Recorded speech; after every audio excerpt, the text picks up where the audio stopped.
Malcolm Turnbull was putting on a brave face today, describing the negative GDP figure as a pothole in the road. But his senior ministers were using it to put pressure on the Senate to pass the government's economic bills next year. From Canberra, Greg Jennett reports. You like shipbuilding? Yeah. Deep in the shipbuilding industry's valley of death. Hey, nice to see you. And deep in the state that's dragging the national economy down with it. Oh, look, it's beautiful, isn't it?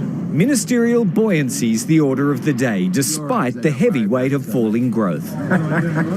The government has plans for almost $200 billion worth of naval stimulus, and the Austral operation at Henderson will claim a chunk of it. It's a vital part of the West Australian economy. The national economy lost its force in the September quarter. Did it vibrate? Yep. But the government's taking a deliberately measured response. A wake-up call, if you like, that we have to continue doing everything we can to encourage stronger investment. Are we heading for a recession? No, I think that's not the sort of alarmist sort of things that people should be leaping to. Its answer to the slowdown is its plan for jobs, growth, defence spending and a 10-year $50 billion business tax cut, which Labor continues to oppose. The only reason they don't support them now is just pure, cynical, rector-joint politics. This government just believes in the discredited theory of trickle-down economics, where they look after the very rich and don't look after anyone else. Tonight, premiers and chief ministers are trickling into Canberra for their COAG meeting, maintaining economic growth's in their interest too,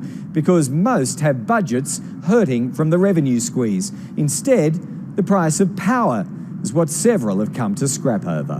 When you have a federal Liberal government that's abdicating responsibility for putting in place a national energy policy, states are forced to step up.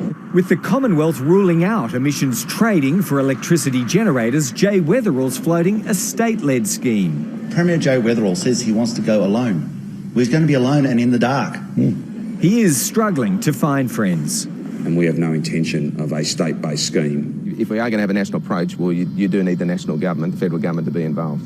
And the Prime Minister's left the ETS scene and won't be returning. Greg Jennett, ABC News, Canberra.